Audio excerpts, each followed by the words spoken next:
What's up, Vibers? Hope everyone is doing well. It is September 16th. We just had the patch notes drop here on Tuesday night from Theorycraft for the patch coming tomorrow, Wednesday the 17th, and it is a super massive patch hitting the breach. We can take a quick look here just to scroll. There is a lot happening in this patch, guys. It is absolutely huge. And I'm actually really excited for this. So I really want to just say how much I appreciate everyone's feedback on the last video. A lot of you guys really liked that sort of like unedited, like more authentic format. So I'm going to try a similar format for this video. And actually that's going to be even better because we are going to be able to get this video up tonight instead of me having to edit it and post it tomorrow. And I haven't even read through this yet. So we're going to kind of go through this together. You'll get a little bit of my reaction. And we will, at the end, I'll timestamp it all so you can sort of find your way around.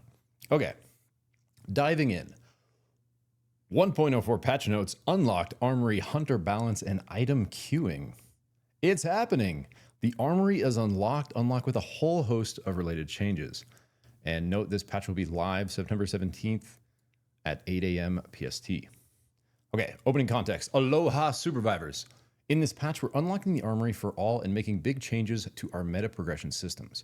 Item star levels are being removed, along with Prisma capsules and other related pieces. So basically, the half of the Armory that a lot of people didn't like is getting removed. Luckily, they are keeping and actually adding to that part of the Armory that was really cool and actually made the game significantly better, which was the items that were added. So the item system in 1.0 is sort of unarguably better than the item system in open beta. Open beta was very sort of binary, plain, like 1 to 2 builds per hunter max.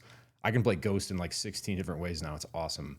And so I really think that was, you know, if we come all through the other side of this, like that was one of the biggest dubs of the Armory implementation. It looks like that's going to be continuing while sort of shaving off the half that's abrasive, let's say.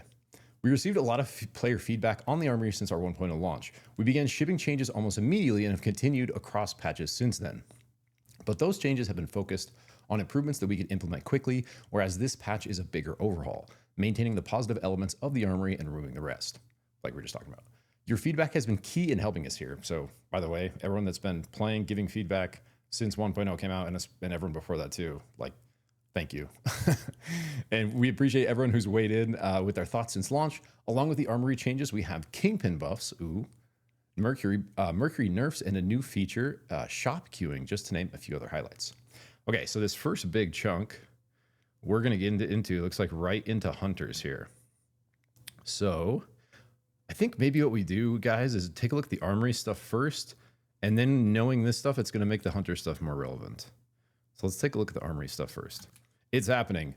In this patch, we permanently unlock the Armory, making all items available in your collection. You read more about it in our recent dev blog. So that was the dev blog that I made the video on over the weekend, and I'll link both the dev blog and the patch notes in the description if you want to check them out for yourself.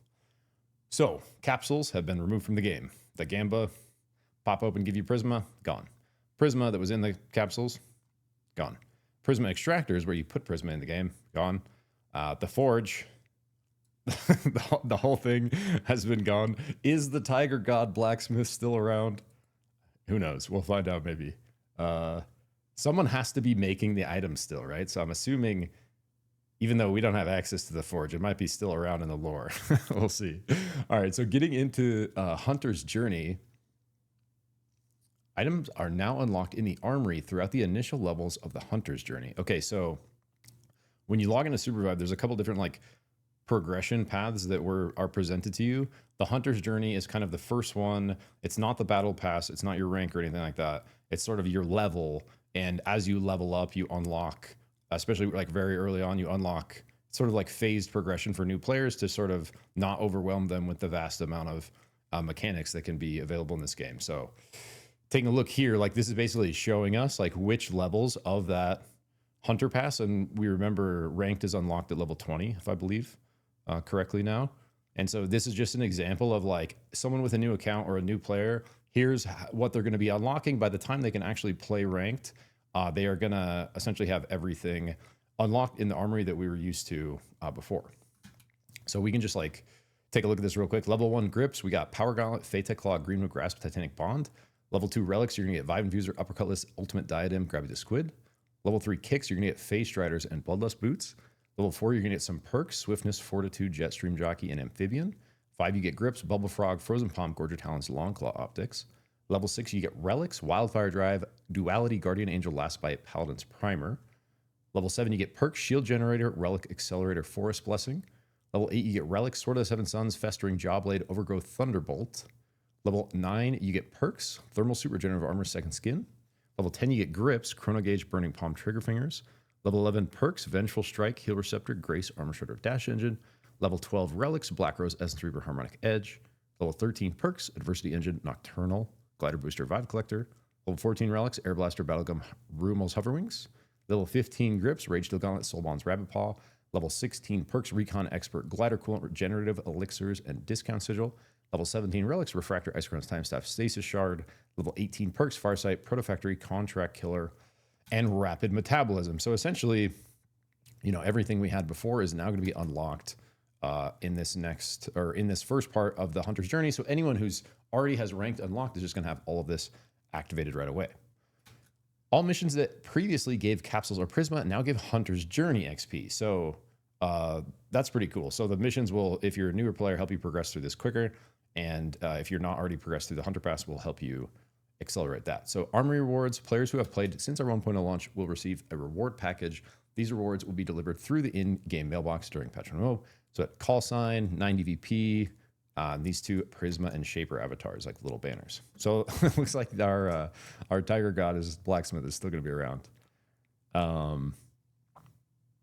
Okay. Loki, I think we just keep going down and we go to Hunters after items, because the Hunter stuff is going to make more sense, I think, after we read the items changes and like kind of get through what's changed with the Armory. So star levels have been removed from the game. Okay, so we remember 1 star, 2 star, 3 star. That was like part of the whole progression unlock system of the Armory, right? And the 3 star was more powerful than the 1 star. So like the more you played, the bigger power advantage you had because you had more powerful items you could access, you know, from the relic shop. So all that whole sort of concept has been removed. They are now just all balanced at 1 level. And if you had to give an equivalent level, it's the 2 star level apparently. So that like in that sort of attempt to adjust around the 2 star level, very likely they're going to be, you know, buffing, nerfing, modifying different items based on kind of how strong they were around that tier specifically. Removed Armory content. So these are some things that are going to be gone from the game, like not in this list, that we're used to having access now.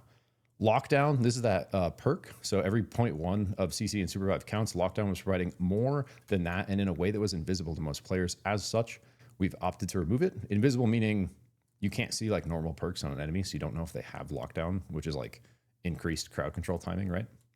Rocket high tops, these have sort of been, you know, they're fun to use, but they've been a bit of a problem item since they got introduced. So the speed and distance of engagement with dashes coming from Hunters wearing these was far too quick in 1.0. We've continued to nerf and monitor, but ultimately reached the conclusion that combat would be healthier without them. So very likely we're going to see, maybe not, you know, in this patch, but especially by season 2, very likely, you know, more boots options added, because these were basically one of the 2 blue boots. So now we're basically down to Bloodlust and in niche cases, Swiftness, right? But very likely that they are looking at adding new boots, because they have mentioned they are adding new items to the Armory. So we have Gloves of Haste Speed Omnivamp Mana.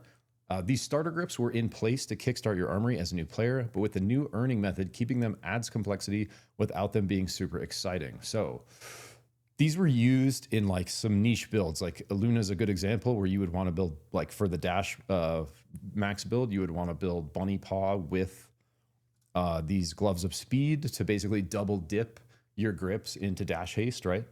So that those kind of options are no longer going to be available. But I think what they're saying here is like, you know, that builds that sort of leans too heavily into one stat like that can sort of blur the lines of what is clear in combat. So rather than, you know, adding more kind of complexity to how they're trying to balance, they're just going to remove these starter gloves completely. And these were really only used in like, you know, some pretty niche setups for certain hunters. Worn in sneakers, similar to grips, these boots don't make sense in a world where Armory is unlocked, so they are gone. Prisma Collector, no more Prisma means no more Prisma Collector. Makes sense. Okay, coming down to rarity changes. Relics.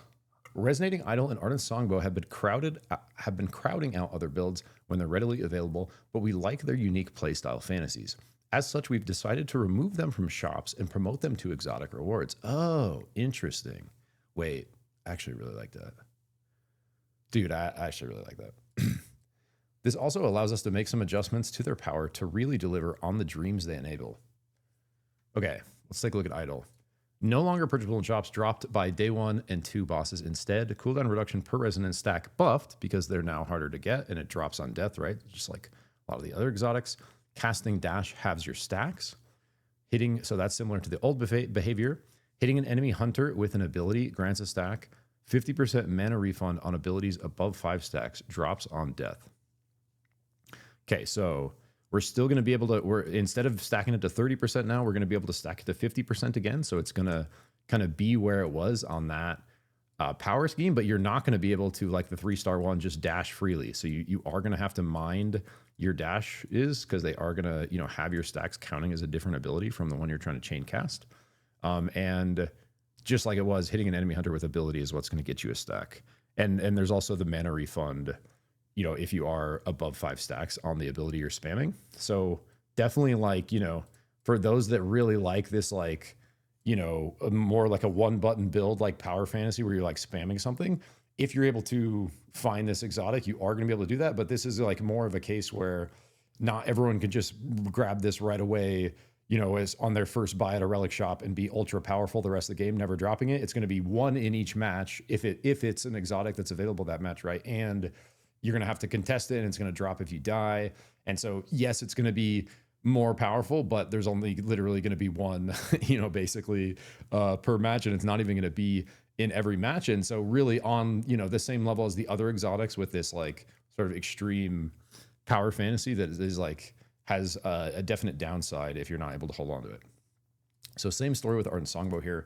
No longer purchasable in shops, dropped by day 1 and 2 bosses instead. On-hit cooldown reduction increased by a second. So same thing, they're buffing it back to the way it was. And same thing with the internal cooldown dropping. So this is back to like original Songbow before the nerfs, and also going to drop on death. So if you really like the fantasy of your auto attacks resetting your abilities very quickly and not having to, and having that be like the primary pump of your cooldown reduction, Ardent Songbow going to be a very high valuable exotic now as well, because that was one of the most turbo items before the CDR nerf hit, right?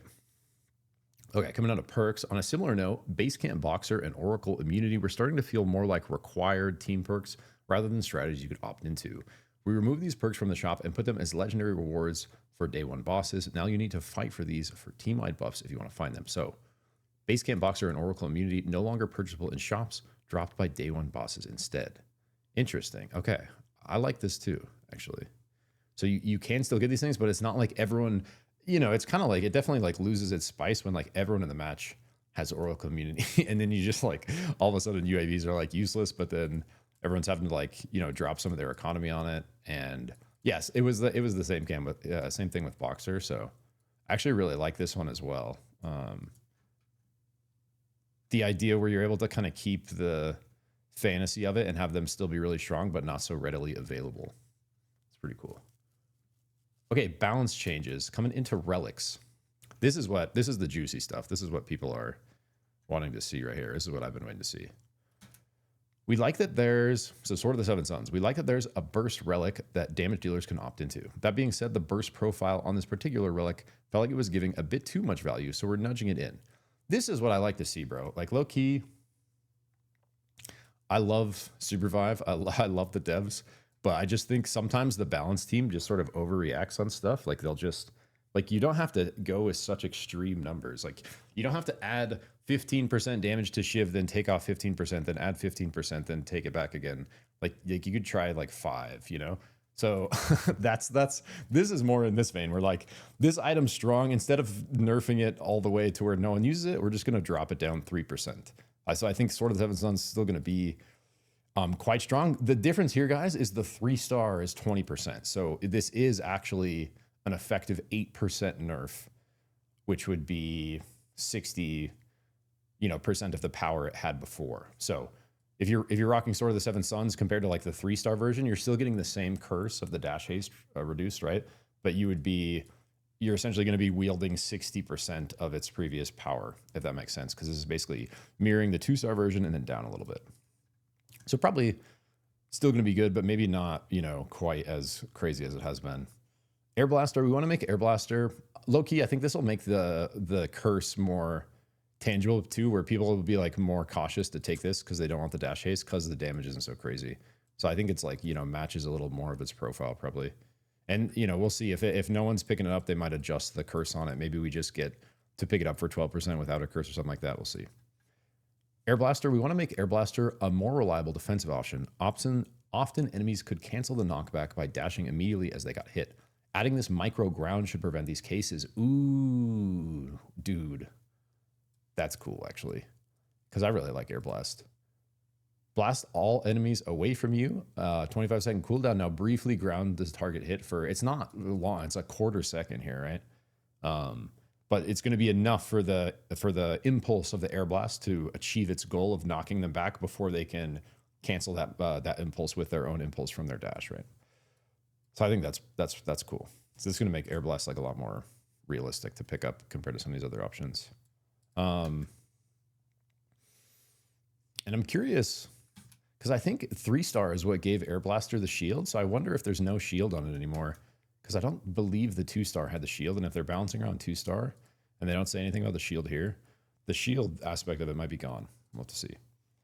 Essence Reaper has become, excuse me.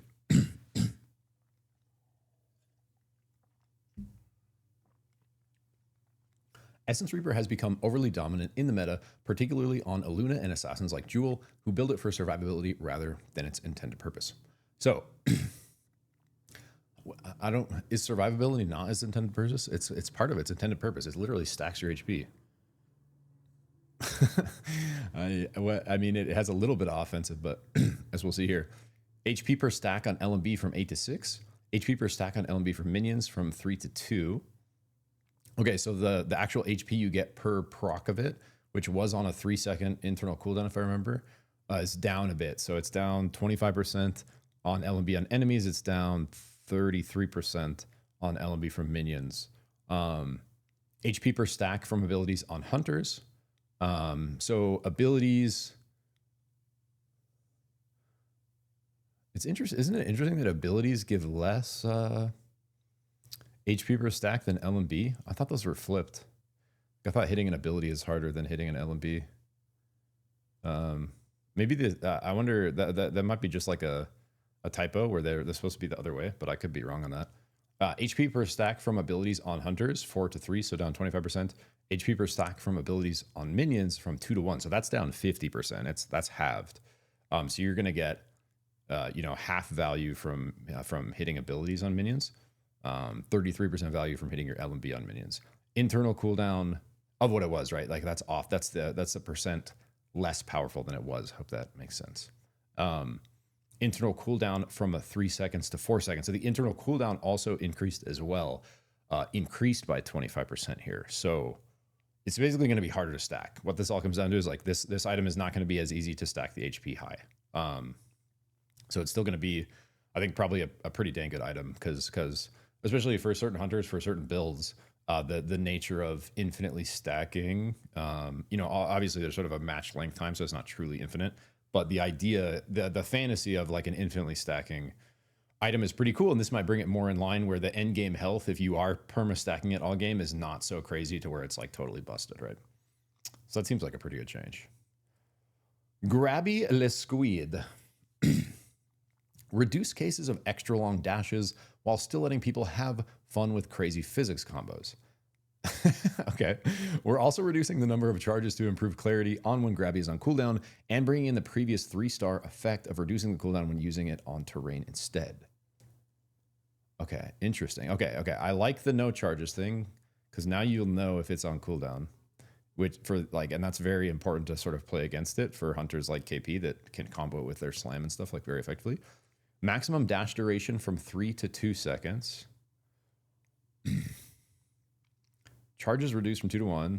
General stats active. Fire a squid that pulls you to the first hunter minion or terrain on a 15-second cooldown. On terrain hit, cooldown is 8 seconds. Okay, so 8 seconds, way more realistic than the 2 or 3 seconds that it was before.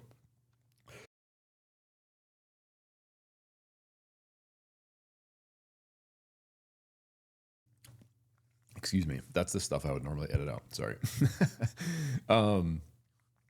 We have, yeah, so it's basically, it's probably going to be a more balanced grabby, if we're being real. Like grabby 3-second cooldown on terrain with 2 charges is just kind of disgusting. And so not only is this going to make it, you know, nerfs to items like this just open up other options where all of a sudden you don't have to take grabby because it's not the most OP thing where you need it to escape, because if you don't have grabby, they have grabby and they're just running you down with 2-second terrain cooldown. So I like these changes as well. I've always thought the 2-second grabby was just so busted. Coming down to Dreadstar, exotic relic. So this is the one that it's like the little like meteor, and you throw it, it's like the big AoE stun, and the creep comes out. This is a cool active item that we want to see used more. Often we'd see people pass this exotic in lieu of other relics, so we're buffing its cooldown to see if we can increase its presence. So cooldown decreased from 2 minutes to 80 seconds, so like 1 minute and 20 seconds here. So I mean that's a big, what, that's like 33% reduction. Like that's pretty big. So and it also has the, I want to say ability haste is the big base stat on it. So, but I've always liked Dreadstar low-key. I think especially for ranged hunters, it's really good for peel, and melee hunters really good for engage. The problem is you have to drop, you know, another relic. So if you're not already running ability haste, maybe not the most highest prio, but this might help. Dragon Breath rounds, exotic relic. We feel like Dragon Breath rounds does. We feel like what Dragon Breath rounds does, but found it. Sorry, we like what Dragon Breath rounds does, but we found it too game warping to game state, especially if a team secures it early on. So this is just a big nerf to the armor shred bonus, like literally almost halved. It was 150 to be halved, but down from 300% to 175%. Boom. So those are the couple exotics. And then coming out to grips here, we have Chrono Gauge, one of our most popular offenders here. Cooldown refunds are great, but also scary. We still expect this to be a first choice on many hunters, so we're re-inning the power budget to the 1-star level. Okay, interesting. So the refund when you hit an ability with your chrono gauge is down 0.1 seconds from 0.45 to 0.35. So I think it's still going to have the base 10% ability haste on it. Still going to be really good, like they say here. So we will likely continue seeing, I mean, just an ability haste in most competitive games that are similar to this, just a very strong stat in general, right? So it makes sense.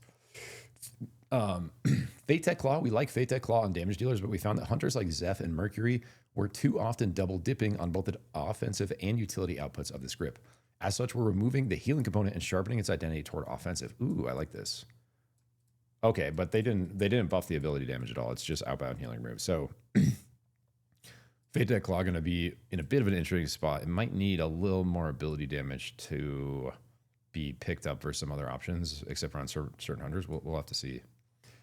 Greenwood Grasp, we like the shape of the item, but we're bumping its power budget to the 3-star level. So max health per level increased from 28 to 36. So if you are looking for a defensive option, this one just kind of like gained some prio here, because this is going to add up, you know, quite a bit more over the course of the game, up from level 1 to level 15. So you're going to get more max health scaling out of this. I assume this also still has the 100 base mana, so good to expand the mana pool that you use more abilities per fight. Here we take a look at our other tank grip, the Titanic Bond. We like that this is a choice for players who want to opt into durability. That being said, we think it's important that this kind of durability comes with more of an offensive trade-off. Now applies negative 10% damage dealt to the user. That's kind of rough, bro. This definitely is a strong item. It definitely has been, especially with like stacking with other tank items. This has been a very strong look. So I definitely think this is going to cause, this is a pretty big curse here. So probably going to see quite a bit of a fall off on Titanic Bond Prio with that. Well, I expect that probably might get adjusted again in the future. We'll see. Longclaw Optics, we like the fantasy of increased range, but we wanted to bring this grip's output in slightly to bring it more in line with other choices. So bonus range just down a little bit. So, and remember, this is balanced off of the 2-star level. So the 2-star was 17.5, bringing it down to 15%. I believe the 3-star was like 22% range or something like that, 20 or 22%. So you're going to be, you know, 7% or so off of where you were at 3-star. Still very likely going to be worth on certain hunters that really pry out that range, right? Coming down to our kicks, like I was saying, I very much expect new kicks to be added here in the future, but not something they can do super quickly. So we'll likely see it maybe patch in 2 weeks or the one after that with the next season. We shall see. But with Fate Tech boots, we expect more people to take this, especially with the removal of rocket high tops. We'd like to bring the overall mobility profile in, so we're adjusting the dash haste on this item downwards. So dash haste down by half. Okay, interesting. Well, I don't know. That's kind of weird because you take away high tops and then you nerf the dash haste on Fate Tech. Like literally everyone's just gonna be running Bloodlust. Like I don't see anyone without other boots in the game, and with this dash haste getting nerfed, which was basically the only other viable option besides the high tops and the Bloodlust at this point.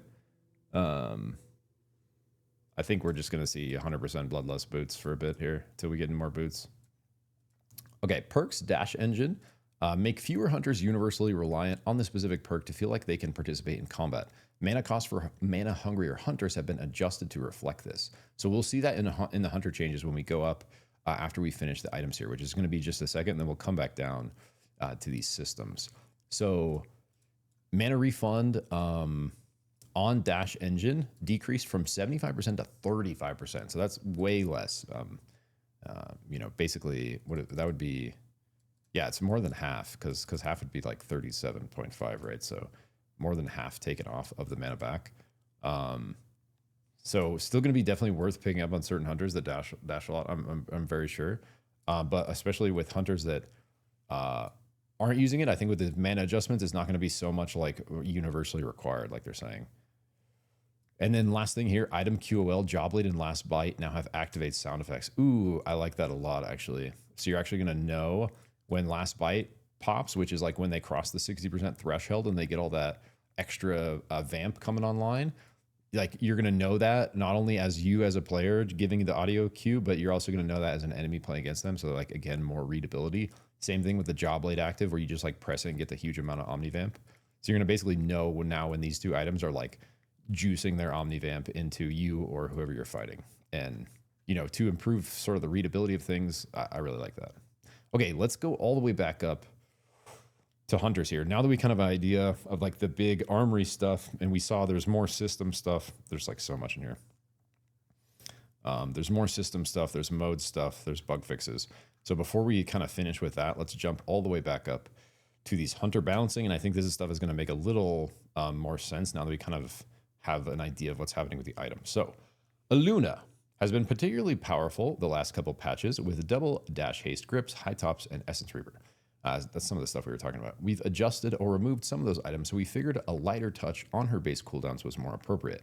We also wanted to give her some quality of life with her Q. So we can see shift cooldown increased. We have no increase at level 1, 2, or 3, but the level, the shift max, so the level 4 max, no longer gives a second and a half off the cooldown. So cooldown and shift otherwise the same. The only difference here is the level 4 shift is a second and a half less, okay? Mana cost decreased from 12.5 to 10. Okay, actually, so with that you have, you know, sort of like a little more space to dash with the mana decrease. Blessed dash, and that's just so this is the ground shift, right? So she has two separate shift cooldowns, whether she's using it in the air or on the ground. This is the air shift.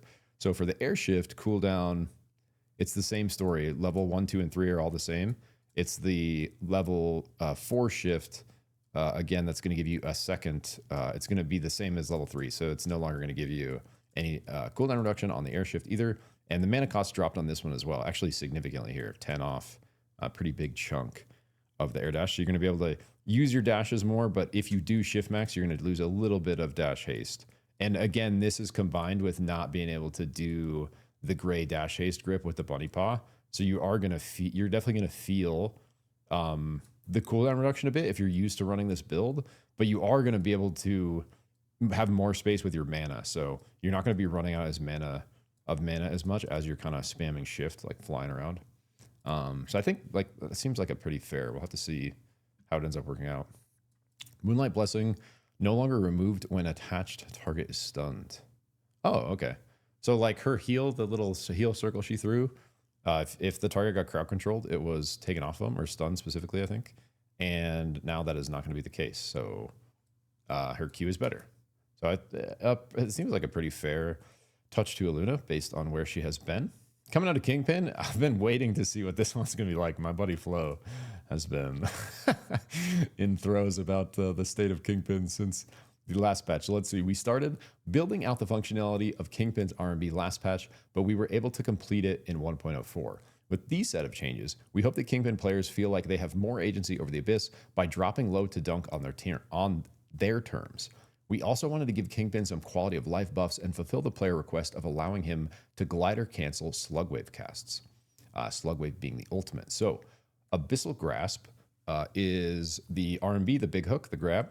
Hook now drags the target to the Z height of Kingpin. Okay, so we all remember kind of what happened with the dunk changes, where now dunks are no longer binary, meaning it's not just on or off. Like there's a little wiggle room. If you dunk someone based on their threshold, that determines the impulse down. And so instead of just sort of auto killing them, it's like if they're at full health and if they're at neutral Z axis, like they haven't fallen down at all, they have a chance to glide at the very bottom. But if they've lost any sort of verticality on the Z, like if they're coming down and they get dunked at full health, it's the same amount of impulse at both spots. So if they're closer to the Abyss floor, you can still dunk someone if they're lower than the Z axis neutral. Now, and the problem with Kingpin is he was like he would float with this last patch. He now like floats when he R&Bs instead of having to do the double shift thing over Abyss. And oftentimes like this would make it so he wouldn't be able, his target would get pulled and they wouldn't come down. So now if Kingpin is like sort of down in the Abyss, he's going to be able to pull his hook target toward his Z axis.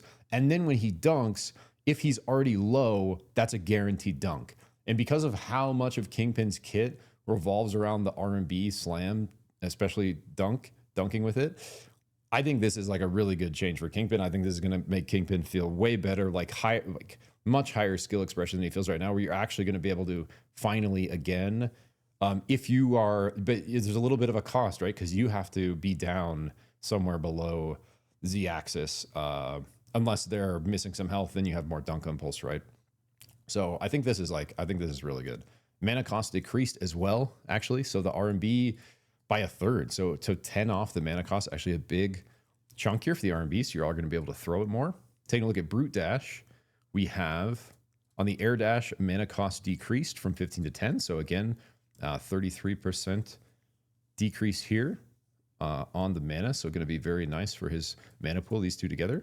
And the cooldown decreased from, these are pretty big, actually. 2.5. Yeah, 2.5 at all levels. So pretty nice CDR in the Air Dash as well. Actually, that's like really nice shift love right there. Headbutt, base damage increased from, bro, this is certainly called Primal Slam. I'm like 100% positive, unless they just changed it this patch. This is his slam. I don't think he headbutts. He literally slams with his fist. Base damage increased from, oh, that's a big damage increase too. Holy, actually, what the heck?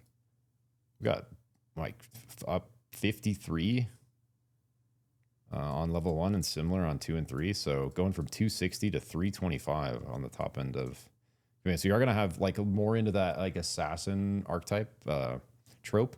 You're going to have more potential to kill off your slam, which I think he kind of deserves too with the increased TTK, because he used to be able to do that insanely reliably. This is going to make him, he's still not going to be able to do it 100% of the time, but it's going to give him a little more room to try to like assassin combo someone off the grab.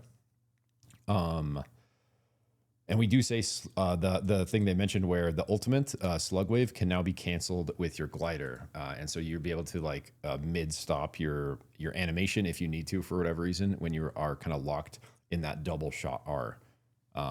These are pretty good Kingpin buffs, I'm not going to lie. I'm not a huge Kingpin player myself, but based on what I know about him, I think these are really gonna help. We're gonna see. I actually love Kingpin too as a character. I think he brings so much cool kind of stuff to the game, and especially in competitive, I'm actually really excited to see a resurgence of the Kingpin here. Okay, coming down to Mercury. Overall, we like how Mercury has been performing, but believe that she is a tad too oppressive with the outputs of her ultimate, especially when combined with Rumal's Hover Wings.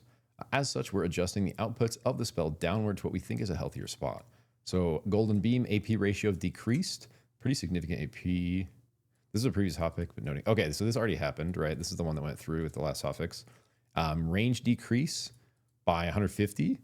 So 1200 down to 1050. Yaw rotation reduced. So you're not gonna be able to swing it quite as much. It's not a crazy drop off for that, but down 10 on whatever that is, or like whatever that scale is of yaw restriction. Yaw is like how once you start the ability, how much can you swivel it with your mouse? The more like yaw lock, the less you can sort of like pivot it, right? If there's no yaw lock, you can like 1080 as you're like queuing up the animation. So hers is going to be a little more locked than it was before. Destructible damage bonus from 300% to 150%. So going to be much half as good at destroying walls and such, and projects less far down in height. Projects.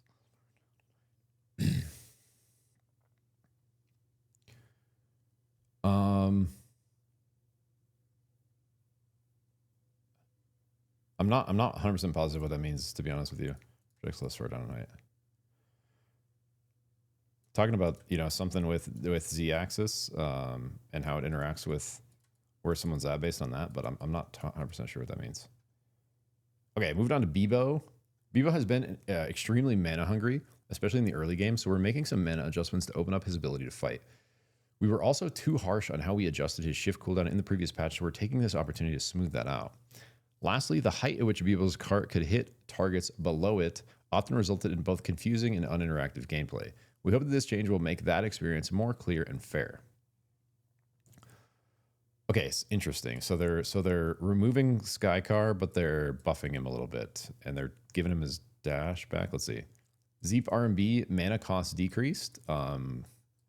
That's like a big mana decrease. So I have actually was playing a bit of Beebo after I did the guide with Protofo. He's actually really fun.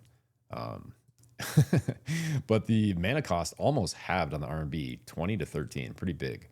And then on the shift they were mentioning, cooldown decreased from, let's see. So it's 2 seconds off of the level 1 shift cooldown. It's 2 seconds off of the level 2 and the level 3 shift cooldown. The level 4 shift cooldown is 6 seconds still. So nothing has changed with that. But for levels 1, 2, and 3, you're going to get 2 seconds off the shift cooldown, putting it closer to where, or maybe exactly where it was before they nerfed it.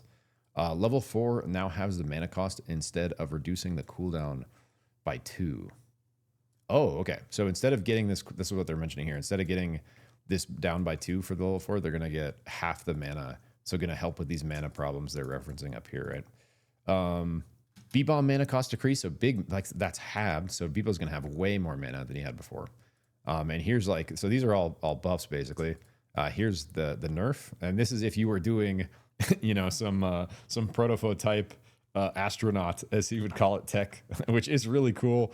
But like they say here, especially to play a bit against, can be sort of confusing because the way it hits you in the Z-axis, it looks like he's not even hitting you. So it's really kind of hard to dodge, and it can literally be out of vision where you basically see it as it's hitting you because it's so high in the skybox. And so even though that's fun for the Beebo player to like try to set up and blast himself in the atmosphere so he can try to skycar, that is going to be halved, the vertical hitbox. So you're going to basically be able to do it from half the distance you can now in the Z-axis is what I sort of interpret this as. This is a long patch, guys. Holy. I think we're kind of close. We finished the hunters and we got the systems and we're cooking. Okay. Joule has been in a healthier spot with recent changes, but we wanted to shift her power around slightly from her RB into her dash. We hope this change gives a little more windowing to hunters playing against her, but provides her with more general survivability and ability to push hunters with knockbacks in their kit. Interesting. Okay.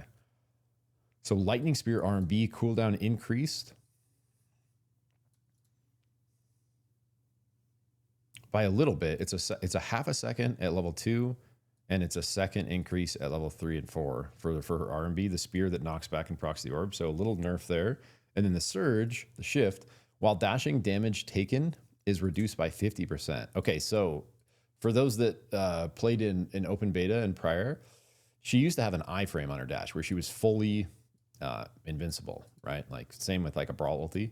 Like you actually couldn't touch her, and that made for extremely unfun, uninteractive gameplay when you were playing against Joule, where you literally couldn't touch her against a good one. And so from what I understand, like that, I don't think the iframe is ever going to be coming back, but they're trying to, and we've been hearing about a bigger Joule rework for a while. So whether that's still on the table in the near term future, or if that kind of got backburnered with all the other stuff going on, I have no idea. But we do see continued kind of touches to her to at least make the current state like more compelling, and also, you know, more sort of clean to fight against as well, like more readable, more realistic to actually, you know, try to take her out of her stun. But here we see some love to that mechanic where now, you know, without the iframe, because the whole kit revolves around the dash, and the whole thing was designed with the iframe in place. When they removed the iframe, it made her much harder to pull off, especially against certain hunters that sort of like directly counter her, right? So now you are still ignore projectiles, right? But you could definitely still get, you know, all kinds of stuff can still knock you out of it. Now the damage you take during it is going to be halved, so at least you have some kind of, you know, it's not the full iframe. It's not going to stop like crowd control like it did, but you are going to take half the damage. So it's like a little bit of that idea of like, you know, using it as a like the movement as sort of like a defensive part of flying around fights, like fulfilling that fantasy of the constant dashing. While dashing gain knockback resistance as well. Okay, that's interesting. Enemies that displace you will knock you less far away. I wonder what kind of like values are on that, like how much that's gonna sort of resist impulse. We will have to see, but definitely gonna be a bit of a buff on the shift for Joule. And I don't know, you know, you're gonna feel this R&B CDR a bit with the extra second added, but I think it's net buff with probably what this you know, shifts sort of like defensives and knockback resistance is going to give you. So a little Joule love here. Crysta. Okay, Crysta has struggled to perform in earlier phases of the game. We attribute this to both her heavy mana cost as well as difficulty reliably triggering her passive. As a result, we're buffing her LMB projectile speed and her mana cost to help her succeed more often. Okay, her LMB, Mabel and Boo, projectile speed increased from 3,300 to 3,600. She's getting a little bit of an increase on the speed of her autos. The double dash shift mana cost decreased by a third from 15 to 10. That's pretty big. Magi reactive burst, the Q, the like little circle on the ground that she can activate again to pop. Mana cost reduced by 33%, down by 10 here as well. And then nuclear at salvo, mana cost decreased from 50 to 35. So pretty big, you know, mana reductions across the board, where she's going to have a lot more mana to work with. This is actually just a straight up pretty big Crysta buff. This is going to give her way more wiggle room with her mana pool, and her autos are going to go faster. So I think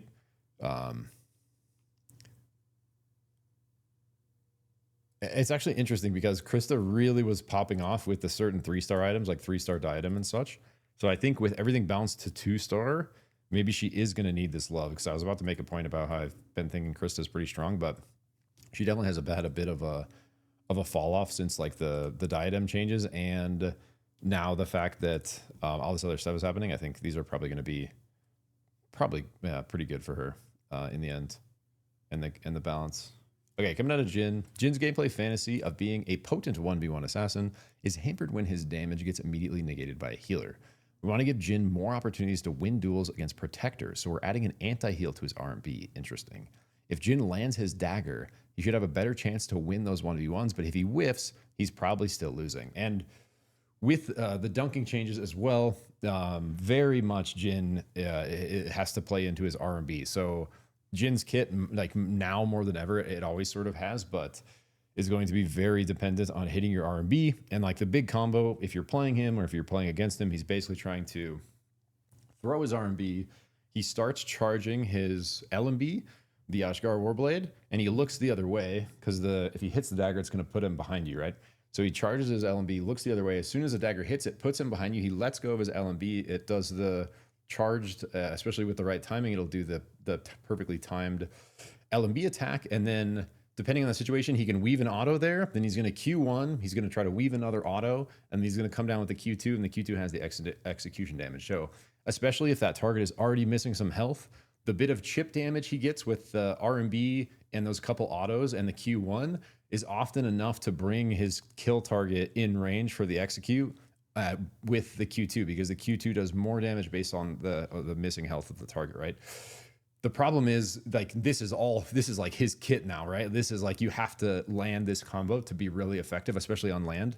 And it was basically like he could hit this combo perfectly and it would just get reversed because from heal is basically what they're saying here. So now when he does this combo, when he does connect his RMB, he is going to get this 3.5 second anti-heal. That's going to give him the window he needs to try to follow through with this combo and just, you know, execute someone. And that's really, you know, kind of the, like they say here, the 1v1 assassin kind of archetype his whole kit is designed around. So I think this is, you know, really good for Jhin. I definitely think Jhin needed a little bit of love after the dunk changes here. Brall. Okay, let's see. Brall felt like one of the most dash engine dependent hunters on the roster. As such, we've adjusted down the cost of some of his main mobility options. So a little Brall buff here with the nerf to dash engine. Maybe we'll equal out, but he won't have to buy that anymore. So he'll have another perk available for increased power. Adaptive Strike, mana cost decreased by 5, so 25% from 20 down to 15. And then Flame Step Shift, mana cost decreased by 33% from 15 down to 10. So gonna have a little more wiggle room on the two abilities that he is pretty much spamming the most. We'll have to see. I don't. Yeah, so this is definitely going to be a little buff, I think, because if he's not going to have to pick, he might still have to pick up dash engine, and it'll sort of equal out.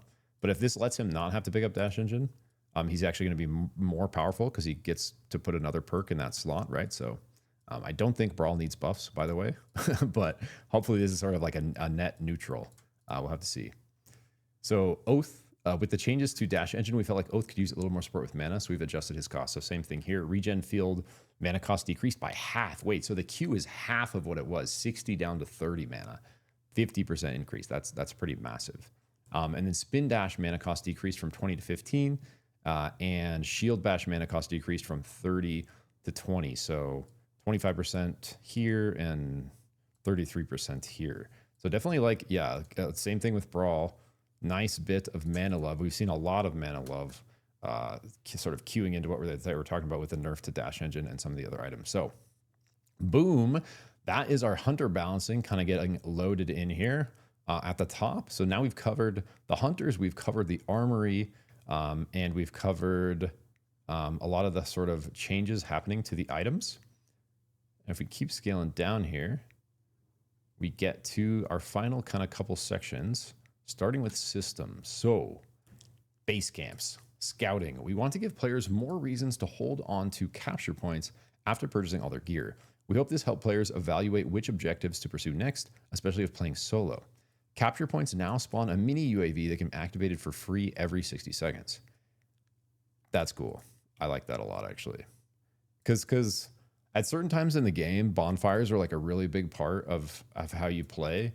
And they've definitely like lost that in a big way. And they've gained it a little back in some ways. But this is going to, just this alone is going to make using a fire for vision and to hold space and to buy from and carrying that with you, packing it up, redeploying and stuff, like way more, you know, kind of part of the normal loop, like it kind of like always has been. Like bonfire at certain points in the game has been, you know, a pretty critical thing to be utilizing. And like I've always really liked it because it gives real kind of similar to like, you know, sort of like powerful like wards in League. It gives you an area of vision to kind of operate in and hold that space more reliably without having to split up from your team to scout and know who's around you, right? And you can use it to kind of control space and vision that way. So hopefully this will encourage, now that you can use it every 60 seconds to find out where everyone else is at. And we saw the fact that Oracle is much more rare off of the bosses now, right? You can't just buy it. Those two things together are going to make base camps way more valuable. So make sure coming to this next patch, you're prioritizing having a camp on you. In-game shops, we want to get players stronger over the course of the game of SUPERVIVE, rather than completing their build in the first couple of minutes. So we're adjusting shops to only sell grips, kicks, and consumables on day one. Oh, really? And unlock relic and perk purchases on day 2. This also has the benefit of keeping your first purchase choices quick and clear. Relic plus perks are not sold in shops until day 2. Does this mean they're taking away relic shops? Because if this was the case, like relic shops just wouldn't work until day 2. Or is this saying that relics and perks are now going to be part of like a regular shop at bonfires? Because I didn't see anything yet about relic shops getting removed. Because shops always only sold these items on all days. You had to go to a relic shop to get your relics and perks, and you couldn't get these things at this shop, right? So actually interesting there. We'll have to see on that one. Armor. We like how appealing gold armor zones are as a hot drop option, but feel like the persistent advantage of current gold armor holders is too high relative to the rest of the lobby. Dude, I actually think I'm going to really like this, because this is one of the things I actually gave feedback on. This was exacerbated by the fact that lower tiers of armor were just as pricey to repair despite blocking less damage. We also want to allow for more graceful recoveries. Yes, yes, please. For teams that revive and are trying to get back into the game. Lower tiers of armor should now feel more efficient to repair, and players that play aggressively now have a more meaningful path to higher tiers of armor. Let's freaking go. What does it say here? Armor repairs now repair in an increased amount of armor for lower armor tiers. So the utility items you pick up that are in the slot next to your Vive, the little 400 gold armor repair things, they're now going to give more to lesser tier armor instead of giving one block to all of them. So this is going to be, you know, significantly better, where now that 400 gold is going to give you 4 blocks of your gray armor instead of 1. And that's just going to help a ton. And it's going to give you 2 blocks on your green armor. It's going to give you like a block and a half on your blue armor. Yeah, and it kind of tells you right here, like the percentage of your armor that it's repairing. So gray, 1 repair thing for 400 gold is going to fix 80% of your armor. At green, it's going to fix 40% of your armor. At blue, it's going to fix 30% of your armor. And then I assume at gold, it's going to stay the same, right? Where it's just going to repair 1 block, just like it has been. Evo armor XP reduced. Blue armor. Okay, so the damage you actually need to evolve your armor up in tier has actually been decreased. So instead of needing 5,000 damage total to take your armor from from green to blue, it's now going to be 3,600. So you're gonna have to deal 1,400 less damage. Pretty significant kind of dip here, where you are going to be able to get that blue armor online quicker. For those that aren't familiar with this armor evolution mechanic, basically, when you pick up a thing of armor, you'll see at the bottom right of your screen you have a buff as you're dealing damage to enemy hunters. It'll show this number. When you cross the threshold, it'll upgrade your armor to the next tier based on the damage you're dealing. This is like people that are really popping off have red armor. It's because they've evolved it all the way up from the amount of damage they've dealt throughout the match. And they keep repairing it, especially if they don't die. So gold armor from 15,000 down to 12,000 damage required. Okay, so like again, 3,000 damage less to reach the gold armor threshold from blue to gold. Keep a note here, guys. If you die or if you like trade the armor, like these stacks reset. So this only works with like holding the same kind of persistent armor, you know, kind of like without dying. Dude, this is awesome. This is big dub, big armor dub. Cool. Item queuing. Okay, what is this? We wanted to make the item shop experience easier, especially allowing players to quickly acquire new items late in the game without needing to spend significant time in shop menus. With item queuing, you can queue for future purchases before you can afford them with your current coin. When you approach a shop later with enough coin, dude, this is so awesome. Dude, I'm so slow at buying, and the amount of times I get killed at a shop is insane, or get caught off guard. This is great, dude. When you approach a shop later with enough coin and an empty item slot, you will automatically buy queued items you can afford. Dude, I love this, actually. Item queuing is enabled in both the Breach and Arena. Q will not, dude. So now you can like queue your, thank God, you can queue your, I just played a bunch of Arena last night, actually, for the first time in 1.0, and I was getting so annoyed having to buy every single round and figure out what I needed that specific round in like the 5 seconds before they start the match. Because I was like playing with different hunters and stuff. So item queuing, or queue will not auto buy an item if that item slot is full. It will stay in the queue. Okay.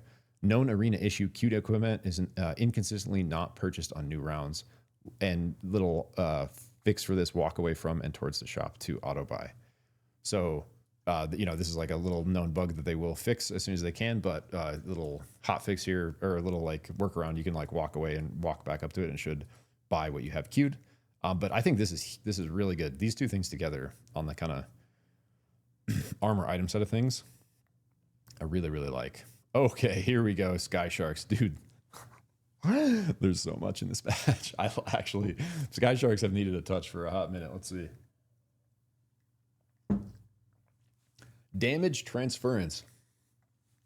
We want to make SKYSHARKs more interactable and reward people who land key abilities on sharks. We're also looking to reduce the effectiveness of SKYSHARK pilots that idle in the abyss with most wanted. Okay, interesting. Occupants now take 30% of the damage when the SKYSHARK is hit. Okay, so you could hit the SKYSHARK anywhere, and even if you don't hit the person is like linked to the SKYSHARK's health now. So they're going to take, instead of being completely invincible in there, pretty much, they're going to take 30% of the damage the shark is taking. That's good. Kind of wish it was more, but we'll see what the rest is. If the SKYSHARK is rooted or stunned, all occupants are ejected. There we go. That's good. That's way better. Something like that is what we need.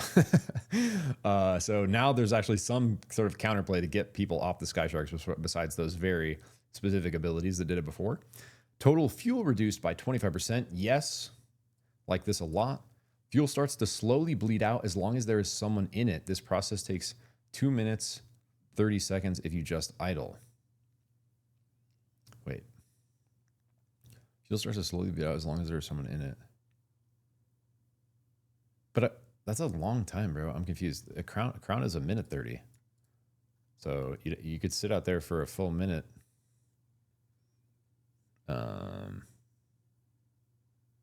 Oh, I'm confused. It's saying it takes, if you just sat there in a SKYSHARK from a full gas tank, it would be completely empty in 2 minutes 30 seconds. I see. Okay, that makes more sense. Okay, I like this then. This should help with this like kind of like, you know, really safe crown play on the SKYSHARK that they're referencing here. And then SKYSHARKs take 1 second to reach full boost speed. So I was curious, like, so they're actually going to touch the acceleration a little bit. So instead of them just being able to yeet away instantly, the top speed's going to be the same, but it's going to take them a little longer to reach that top speed. So adding kind of like a more aggressive acceleration curve to the beginning of the movement is going to make it so it's like there's some window where you can try to get them off that as they're going for it to try to get away, right? So going to make a little more interesting kind of counterplay in that scenario. I like that as well. Spawning, we want SKYSHARKs to be less available so they're more appealing objective to contest and fight. I like this a lot too. Good SKYSHARK changes so far. Air dues, no, I didn't know that's what they're called. Air dues, like ski dues. Wait, what is that, like code name? I thought they were called SKYSHARKs. I like air dues a lot. Air dues now spawn in groups of 1 or 2 instead of always 3. Okay, so like now that there's always like packs of 3 on the map, now there can be randomly 1 or 2 there instead of always 3. Cold Fang SKYSHARK spawn removed, and one of the packs has been taken out. Kind of like, you know, there's like a very reliable, you know, kind of path on the south end of Cold Fang where you could drop kind of even if there were other teams contesting, you could scavenge some gold armors, hit those SKYSHARKs and just ride out of there for free basically. So I think that pack on the south end of Cold Fang, like on this very south of the map, is this one they're referencing that's going to be gone. That's big dub SKYSHARK changes, bro. Big. I like all these a lot. W. Okay. Modes, arena. Context. Arena players have expressed frustration with slower item build pacing and getting too far behind when losing early rounds. This is a simple first swing, meaning more will likely be coming, change to the economy to reduce the size of the gap between the team winning and the first round and losing between the team winning the first round and the losing team to make rounds 3 through 5 more competitive. We'll keep an eye on this to see if additional changes are needed. So what this equates to is the starting coin increased in round 1 has gone from 500 gold to 1,250 gold. So instead of only buying, being able to buy 1 grip, now you're going to be able to buy, 2 grips and a perk. You're going to be able to buy a grip and a 750 relic. Like you're going to have a little more options to start the match, and that's going to make that sort of snowball effect from like rounds 1 to 2 to 3 that they're referencing here like less intense. And like they say, this is just a first swing change, so arena players likely going to be seeing more adjustments to this in the future patches. Remote shop. To go along with item queuing, we also wanted to make a quality of life change to allow players to purchase items outside of the starting zone and while dead. Oh, so in arena, I like that too. Yeah, you can now shop. You don't have to be standing at the robot guy to shop. So just some quick to implement arena stuff to help our arena homies out. And I hadn't played arena. I used to play it a lot, but I hadn't played it since 1.0. I played it last night. It's so freaking fun. If you haven't played arena yet, or if you've only like barely tried it, it's actually such a fun game mode. It's very like like reminds me of like Counter-Strike matches. It's very like symmetric, a little less so with the kind of item progression stuff than it used to be, but it's just like a very good place to kind of practice skill expression without the crazy sandbox stuff of the BR happening, without third parties. Like really good spot to kind of just really work on like your mechanics and your positioning and your team fighting and stuff. And it's really fun. Okay, we got to be close. Okay, we're close. Okay. I was the first one to like this, by the way. GG. Quality of life, battle pass timing. Battle pass now extends by a week to 10/21. You now have more time to finish it before the next season. Okay, so we got an extra week to finish the current battle pass. Custom games max player count increased to 40. For those that know, 40 used to be the size it was for squads. 10 teams of 4. That's pretty cool, man. We'll have to see what else comes along with that. Bug fixes. Hunters. Mercury Cinnabar Cocktail should now properly start a revive cremation on targets who are inside the smoke when knocked. Instead of having to like cross that line, which felt kind of wonky on the edge of it for it to activate, it's now going to start when you're actually already in it. Wukong's R&B cooldown information should display correctly in his tooltips and leveling tooltips. Wukong's ground LMBs do not count towards his impulse decay. Oh, okay. So they were counting towards his impulse decay before. So Wukong's going to actually have a little bit of his pod racing back. Or like it's going to take longer to dampen, because if he does it, it's not going to take longer to dampen if he's like just doing it off the top of his pole. But if he's trying to weave it with like being on the ground's not going to influence it anymore. So that means he's also going to be able to reset the impulse quicker, because if he's LMBing, like I say, you go off the top of your pole, you're doing your pod racing, you're at full dampen. If you land, now you can still LMB and have your dampen reset. Whereas before, if you kept LMBing on the ground, it wouldn't reset the dampen. And so if you tried to do it off the top of the pole again, so little, I think it's going to end up being a buff, even though it's a bug fix. Wukong R&B width is now the appropriate size. Thank you. Wukong shift now slams him even if he casts it before R&B. Now slows him. Wait.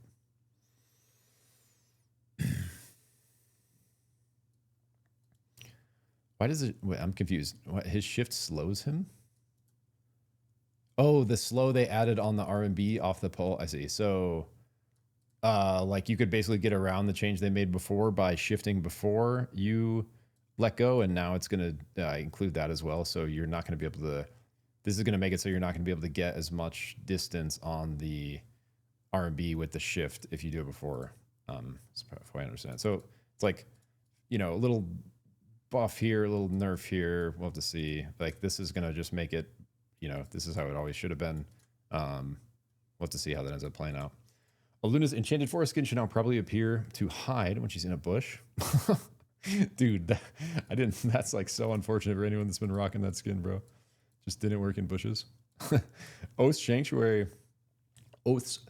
Sentinel Lux Edition skin should now properly display his shield when selecting various VFX.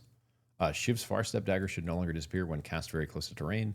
Void Snap will no longer instantly kill him by teleporting him straight into the heart when used adjacent to a just spawning Celeste Ball. Void Swap will no longer instantly kill him by teleporting straight into the heart. Used adjacent to a just spawning Celeste Ball. I don't know exactly what that means. That sounds like a weird bug. Tetra's Tetraform can no longer be used to get out of the starting arena boundaries. Wait, in arena you can do that? That's funny. Cool. Okay. Items. Ooh, nice. This is a big fix for Gorger Talons. You could get a crazy overshield since they did that change and said they were capping it at 360 and it was like a perma overshield. Gorger Talons will no longer exceed the max value when doing one single massive hit of damage. And this was, yeah, usually procced off of hitting a stagger, which was like mega damage on a creep. For like killing blow, you get like more than half your health and shield, and then it persisted with the Gorger Talon changes last patch, so that is now fixed. Gorger Talon's back in the mix, no longer kind of abusable in that way. Emergency platforms should no longer be spawnable extremely high in the air. Okay. So as far as I know, E-plats are supposed to always spawn at the Z-axis neutral. It's kind of like part of their thing.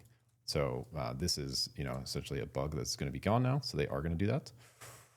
Coming down to our last little bit here of miscellaneous bug fixes. Glider should no longer desync, causing the player to fall into abyss, aka the glider bug. Should be fixed. Cool, cool.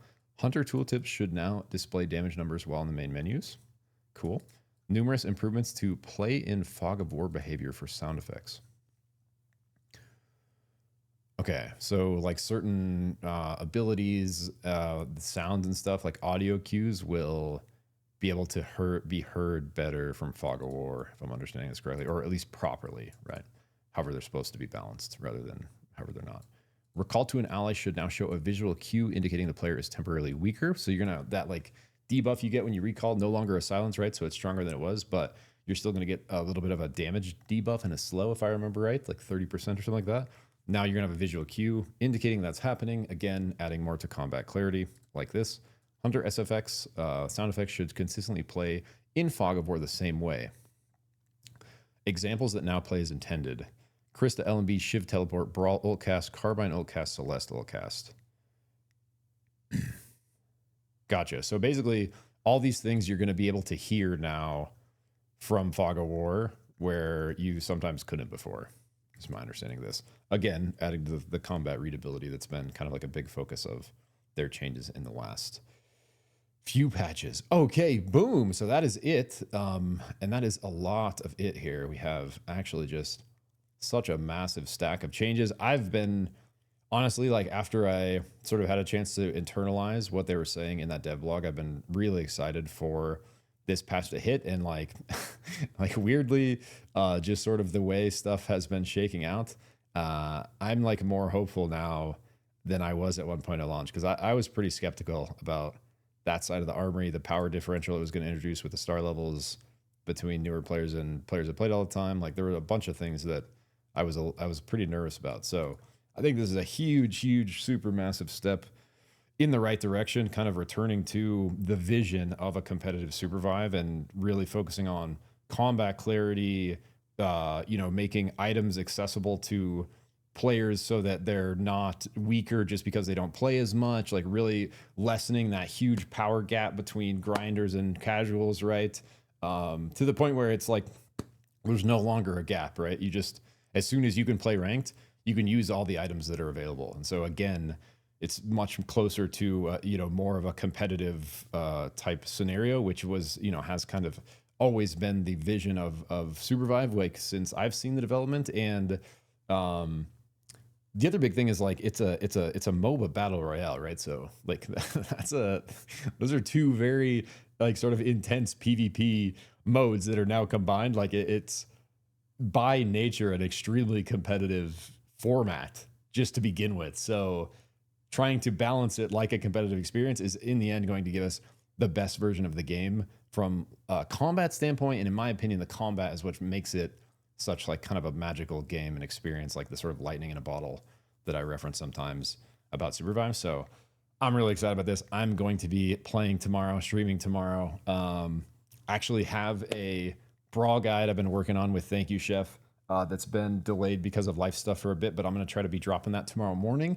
So we'll have For any Brawl players, we'll have some fresh kind of Brawl tech for you to work with coming to this new patch. And I'm going to be continue working on those pro guides, continue giving you guys updates, casting, hoping to see a big resurgence in scrims. So we might be able to get some more scrims action casting in. But yeah. How long have I been talking for, bro? This is such a long patch. Unedited, 1 hour, 10 minutes. GG.